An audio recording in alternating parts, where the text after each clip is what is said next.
Imagine transforming a barren space into a lush, green oasis. That's the magic of gardening. Add a dash of joy, a sprinkle of patience, and voila, you've created your very own corner of paradise. Gardening isn't just about nurturing plants, it's about nurturing yourself too. It's the perfect blend of physical exercise and mental relaxation, a stress-relieving hobby that rewards you with the satisfaction of watching life grow. Isn't that simply magical? So, ready to jump into the world of gardening? Let's dig in. Location, location, location, it's not just real estate that counts on it, your garden does too. Now let's talk about the importance of selecting the right spot for your garden. It's like picking a home, only this time it's for your plants. The location of your garden will play a crucial role in its success or failure. First, consider sunlight. Most vegetables and flowers need about 6 hours of full sun each day.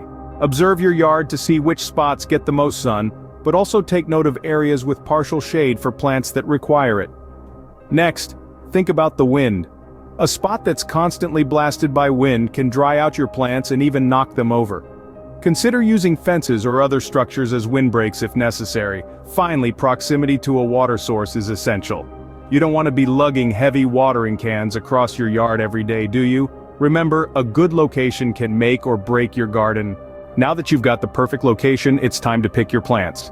This is where the real fun begins, allowing you to tap into your creativity and preferences. But remember, while there's a world of plants to choose from, not every plant is suitable for every garden.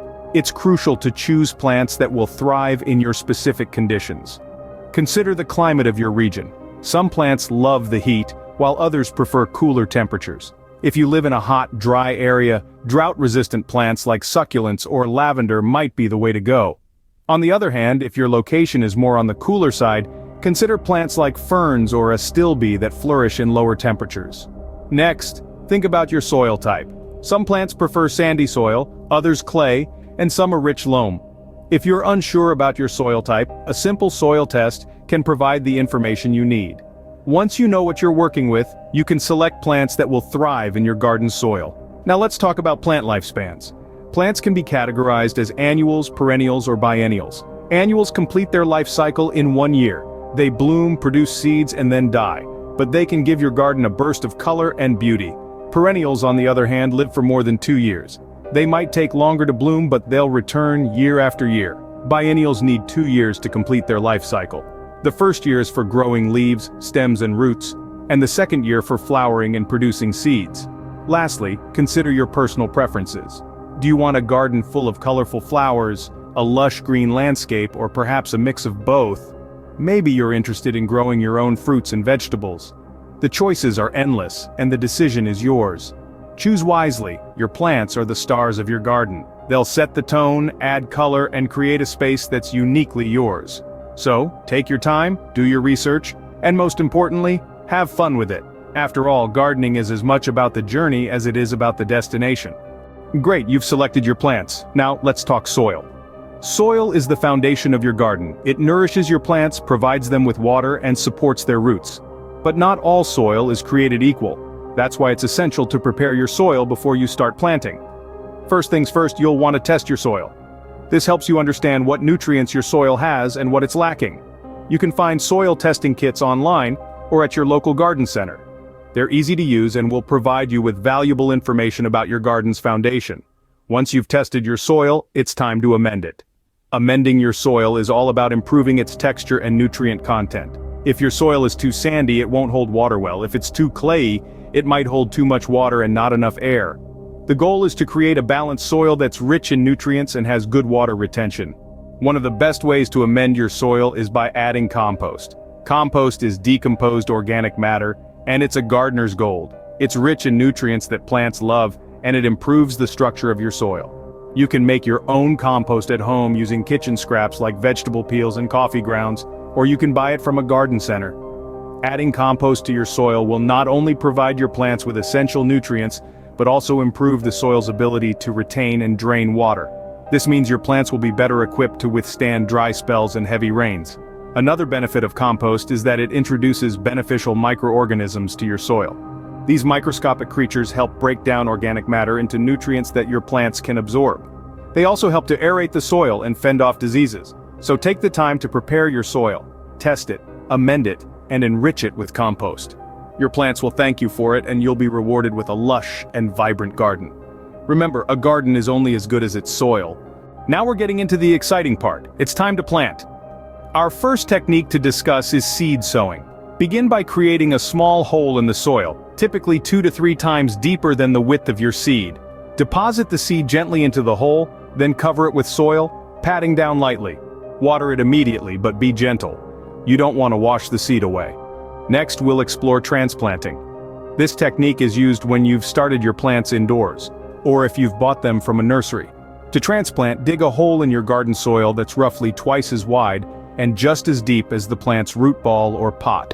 Gently remove the plant from its current container, being careful not to damage the roots. Place the plant into the hole, making sure the top of the root ball is level with the ground surface. Fill in the surrounding space with soil and water generously. Lastly, let's talk about proper spacing. This is crucial for healthy plant growth. Overcrowding can lead to competition for resources and increase the risk of disease spread. Each type of plant will have different spacing requirements, so it's essential to read the plant tags or seed packets. As a rule of thumb, most large vegetable plants need at least 18 inches of space, while smaller vegetables and flowers may only need 6 to 12 inches. Remember, gardening is a journey. Mistakes may happen, and that's okay. It's all part of the learning process. The important thing is to enjoy the experience. Feel the soil between your fingers, appreciate the delicate roots, and watch as the seeds you planted grow into beautiful, thriving plants. With these techniques, you're well on your way to a thriving garden. And remember, the garden isn't just a place where plants grow, it's where you grow too. So, let's keep growing together. Once you've planted, the work isn't over. Now it's time for maintenance. Let's dive into the world of basic garden maintenance, a crucial and rewarding facet of gardening. It's all about watering, weeding, and pruning. The triumvirate of tasks that keep your garden looking its best. Watering is key. It's not just about drenching the soil, but delivering just the right amount of hydration. Too little water and your plants will wilt, too much and you risk root rot. A good rule of thumb is to water deeply but infrequently. This encourages the roots to grow deeper into the soil, making your plants more resilient. Next up, weeding. Weeds are the uninvited guests of your garden party. They compete with your plants for resources and can quickly take over if left unchecked. Make it a routine to pull out weeds before they have a chance to establish themselves. A little effort today saves a lot of work tomorrow. And then there's pruning, the art of shaping your plants for optimal growth. Pruning is all about removing the dead, diseased, or overgrown branches. This allows your plants to focus their energy on new growth. Remember, each snip is an opportunity for your plant to thrive. But garden maintenance isn't just about these tasks. It's about regular care and observation. Look out for signs of pests or disease. Monitor the changes in your plants as they grow and adjust your care accordingly. Some plants might need more sun, others more shade. Some might prefer a drink every day, others every week. It's all about understanding the unique needs of your plants and catering to them. Remember, gardening is a journey, not a destination. There's a rhythm to these tasks, a meditative quality that connects us more deeply to the natural world. And that's the real magic of gardening. So, roll up your sleeves and get ready to get your hands dirty. Because a well-maintained garden is not just a beautiful sight, but also a testament to your dedication and love for nature. A well-maintained garden is a happy garden. Congratulations, you're now a gardener. Let's talk about the rewards. There's an undeniable sense of satisfaction that comes from watching seeds sprout into life, from your own hands' work.